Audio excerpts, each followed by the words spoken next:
জানিয়ে দিব এই মুহূর্তে আমাদের হাতে এসেছে বাংলাদেশের গুরুত্বপূর্ণ আপডেট সংবাদের শিরোনাম।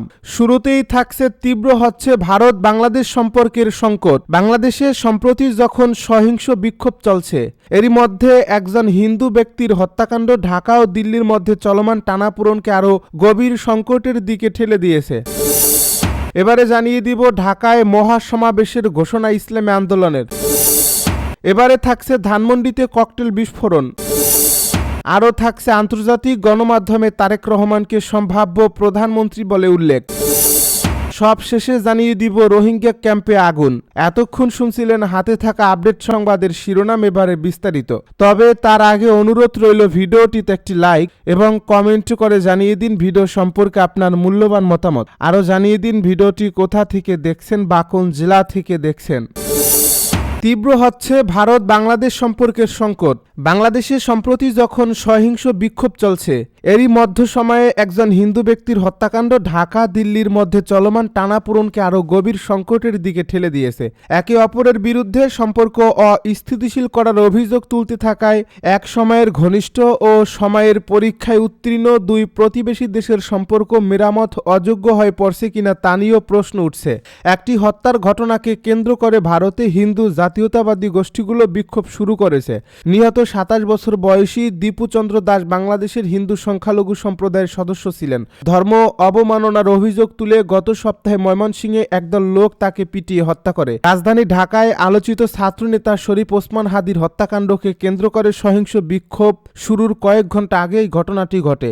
হাদির সমর্থকদের অভিযোগ, হাদি হত্যার প্রধান সন্দেহভাজন ব্যক্তির সঙ্গে ক্ষমতাচ্যুত প্রধানমন্ত্রী শেখ হাসিনার দল আওয়ামী লীগের যোগসূত্র আছে এবং তিনি ভারতে পালিয়ে গেছেন, যা মুসলিম প্রধান বাংলাদেশে ভারত বিরোধী মনোভাব আরও উস্কে দিয়েছে।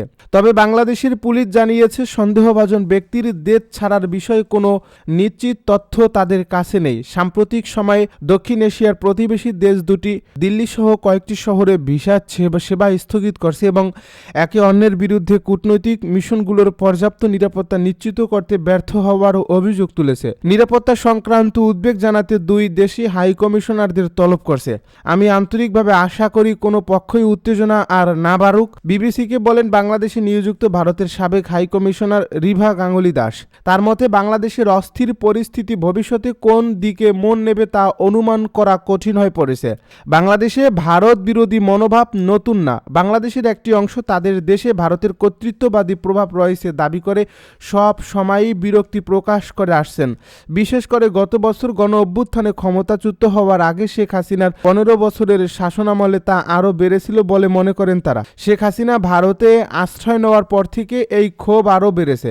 ঢাকা থেকে একাধিকবার অনুরোধ জানানোর পরও এখন পর্যন্ত তাকে ফেরত পাঠাতে সম্মত হয়নি দিল্লি। হাদির হত্যাকাণ্ডের পর কয়েকজন তরুণ নেতার ভারত বিরোধী উস্কানিমূলক বক্তব্য নিয়ে খবরও প্রকাশিত হয়েছে। সম্প্রতি ঢাকায় বিক্ষোভকারীরা ভারতীয় হাইকমিশনের দিকে মিছিল নিয়ে গেলে বাংলাদেশের নিরাপত্তা বাহিনীকে তাদের ঠেকাতে হয়েছে। গত সপ্তাহে চট্টগ্রামে ভারতের সহকারী হাইকমিশন ভবনে একদল লোক পাথর নিক্ষেপ করলে দিল্লিতে তীব্র প্রতিক্রিয়া সৃষ্টি হয়। এই ঘটনায় জড়িত সন্দেহে পুলিশ 12 জনকে আটক করলেও তাদের বিরুদ্ধে কোনো অভিযোগ না এনে ছেড়ে দেওয়া হয়। এর প্রতিক্রিয়ায় ভারতে পাল্টা সমাবেশ অনুষ্ঠিত হয়। দিল্লিতে বাংলাদেশের কূটনৈতিক মিশনের বাইরে একটি হিন্দু গোষ্ঠীর বিক্ষোভে তীব্র আপত্তি জানিয়ে একে অযৌক্তিক বলে অভিহিত করে বাংলাদেশ। সাবেক জ্যেষ্ঠ কূটনৈতিক হুমায়ুন কবির বলেন, দুই পক্ষের মধ্যে এ ধরনের সন্দেহ ও অবিশ্বাস আমি আগে কখনো দেখিনি। তার মতে প্রতিষ্ঠিত কূটনৈতিক রীতিনীতি অনুযায়ী উভয় দেশেরই কূটনৈতিক মিশনের নিরাপত্তা নিশ্চিত করা উচিত। ঢাকায় মহাসমাবেশের ঘোষণা ইসলামী আন্দোলনের।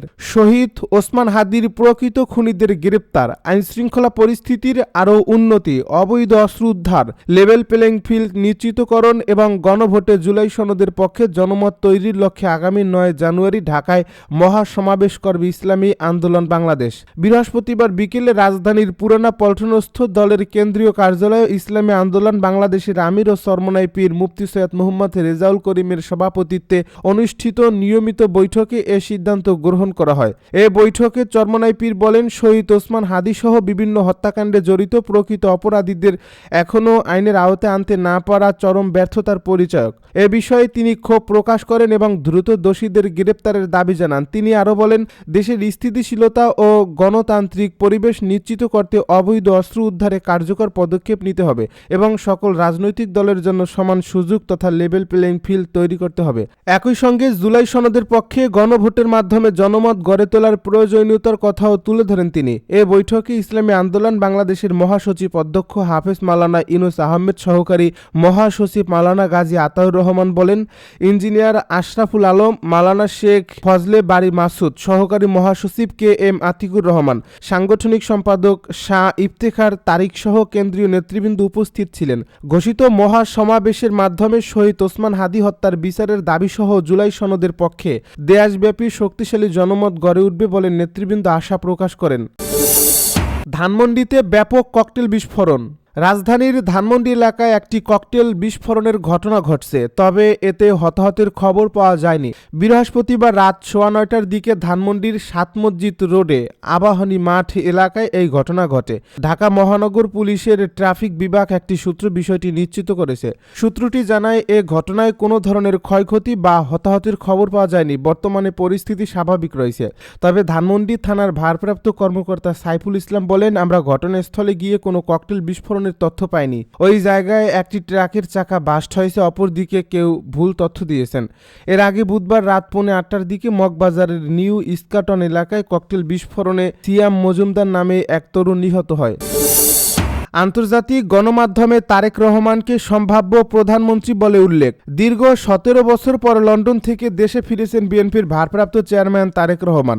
বৃহস্পতিবার বেলা 11:39 বিমান বাংলাদেশ এয়ারলাইন্সের একটি উড়োজাহাজে ঢাকার হযরত শাহজালাল আন্তর্জাতিক বিমানবন্দরে অবতরণ করেন তিনি। তার দেশে ফেরা নিয়ে বেশ গুরুত্বের সঙ্গে প্রতিবেদন প্রকাশ করছে রয়টার্স, এএফপি, বিবিসি সহ বিশ্বের বিভিন্ন গণমাধ্যম। অধিকাংশ গণমাধ্যমে তাকে সম্ভাব্য প্রধানমন্ত্রী বলে উল্লেখ করা হয়েছে। বার্তা সংস্থা রয়টার্সের শিরোনাম, নির্বাচনের আগে নির্বাসন থেকে ফিরলেন বাংলাদেশের সম্ভাব্য প্রধানমন্ত্রীর প্রার্থী।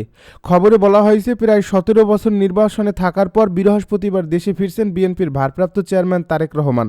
তার এই প্রত্যাবর্তন সমর্থকদের মধ্যে নতুন উদ্দীপনা সৃষ্টি করবে এমন প্রত্যাশা দলটির। আগামী ফেব্রুয়ারিতে অনুষ্ঠেয় নির্বাচনে তারেক রহমানকে প্রধানমন্ত্রীর পদের অন্যতম প্রতিদ্বন্দ্বী বলে মনে করা হচ্ছে। বার্তা সংস্থা এএফপির শিরোনাম, সম্ভাব্য প্রধানমন্ত্রী তারেক রহমান বাংলাদেশে পৌঁছেছেন। এ খবরে বলা হয়েছে, 17 বছর নির্বাসনে থাকার পর বিপুল সংখ্যক উচ্ছ্বসিত সমর্থকদের সংবর্ধনার মধ্য দিয়ে বাংলাদেশে ফিরেছেন সম্ভাব্য প্রধানমন্ত্রী ও প্রভাবশালী রাজনৈতিক নেতা তারেক রহমান। সাবেক এই প্রধানমন্ত্রী বেগম খালেদা জিয়ার ছেলে এবং বিএনপির উত্তরাধিকার হিসেবে বিবেচিত তারেক রহমান ঢাকার বিমানবন্দরে অবতরণের পর দলের নেতাদের সঙ্গে হাত মেলান। এ সময় তার স্ত্রী ও মেয়ে সঙ্গে ছিলেন। যুক্তরাজ্যের প্রভাবশালী সংবাদ মাধ্যম বিবিসির শিরোনাম, 17 বছর নির্বাসনে থাকার পর দেশে ফিরছেন বাংলাদেশের প্রধানমন্ত্রী পদপ্রার্থী। এই খবরে বলা হয়েছে, 17 বছর নির্বাসনে থাকার পর জাতীয় সংসদ নির্বাচনের আগে দেশে ফিরছেন বাংলাদেশের পরবর্তী প্রধানমন্ত্রী হওয়ার পথে এগিয়ে থাকা তারেক রহমান। তারেক রহমানের নেতৃত্বে আগামী বছর অনুষ্ঠেয় জাতীয় নির্বাচনে অংশ নেওয়ার মধ্য দিয়ে ক্ষমতায় ফিরতে চায় বিএনপি। রোহিঙ্গা ক্যাম্পে আগুন। কক্সবাজারের উখিয়া উপজেলার রোহিঙ্গা ক্যাম্পে অগ্নিকাণ্ডের ঘটনা ঘটেছে। আগুনে 5টি ঘর পুড়ে ছাই হয়েছে, তবে কেউ হতাহতের খবর পাওয়া যায়নি। বৃহস্পতিবার রাত 10টার দিকে উপজেলার রাজা পালং ইউনিয়নের কুতু পালং নিবন্ধিত রোহিঙ্গা শরণার্থী ক্যাম্পের বি ব্লকে এই ঘটনা ঘটে। স্থানীয় ও প্রত্যক্ষদর্শী সূত্রে জানা গেছে, বৃহস্পতিবার রাতে হঠাৎ অগ্নিকাণ্ডের ঘটনায় আতঙ্ক ছড়িয়ে পড়ে রোহিঙ্গা ক্যাম্পে।